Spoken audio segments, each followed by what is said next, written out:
Сайлауда бақылаушы деген ойымша андай бюллетень таңдайды ғой, соны бүйтіп салатын қарап тұратын кісі деп ойлаймын. Иә, бақылап отыратын арнайы келген адамдар ғой. Жіберген. Иә. Сайлауда бақылау маңызды ма? Маңызды әрине. Наблюдатели это, я не знаю даже. Ну, я предполагаю, что это кандидаты на кто участвует на выборах. Сайлауда бақылаушы деген кім екенін білесіз?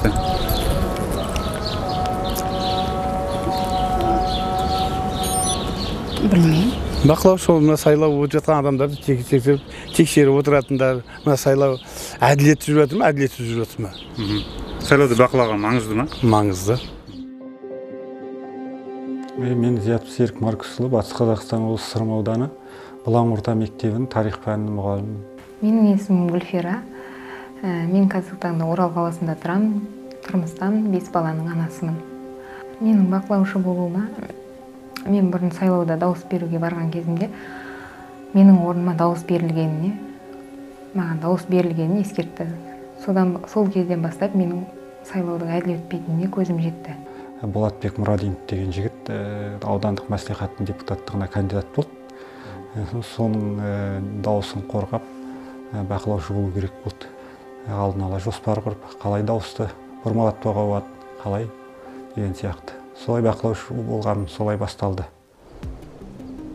Біздер бүгін 2 маусымда Деркөл кент әкімінің сайлауында отырмыз. Таңертең 6:30-да келдік. Қазір есептеп отырмыз. Біз есептеу парағы бар, 7-ден 8-ге шейін, 8-ден 9-ға шейін, содан жалғаса береді, кешкі 8-ге шейін. Қазір негізгі кандидат деген бір түсінік бар.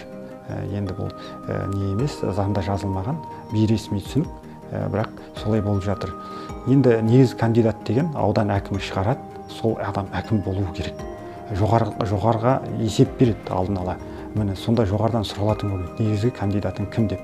Міндетті түрде жоғарыдағылар кейін соның әкім болып өткеніне мүдделі болады. Негізгі кандидат деген бұл жерде биліктің өткізуі тиіс адамы. Ауылдың жастары тағы да тиіс ойланған, сосын тез шешім қабылдап, енді Қарасай Исмағұловты сайлайық деген тоқтамға келген. Мұндағы ойлары не болғанда да әкімнің жоспарын бұзу керек, биліктің жоспарын бұзу керек. Жалпы додаға түсерде әкім боламын деген ой болды ма?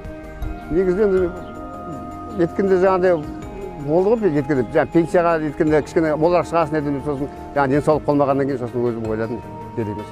Мен деген өзім тәжірибе бойынша карусель дейді кісілерді деген айналдырып әкеле береді, я болмаса сброс жасайды.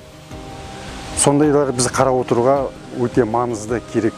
Біздің қатарымызға жаңағыдай оқыған, білімді, көз ашық, жаңағыдай елдің патриот адамдар жиналса, біз әлі талай жақсы жетістіктерге жетеміз деп ойлаймын. Осы жасқа келгенде не жасадым деп айтқанда мен өзім риза боламын. Біреу үшін емес, өзім үшін. Кішкене болса да мен өз үлесімді болашақты өзгертуге, жақсы өмір сүруге Қазақстан халқының, қазақ халқының соған өзімнің күттәйлі болса үлесімді қостым деп, сондай қосамын, әлі де жұмыстанамын деген мағынада осы мен бақылаушы болуды жөн көрдім.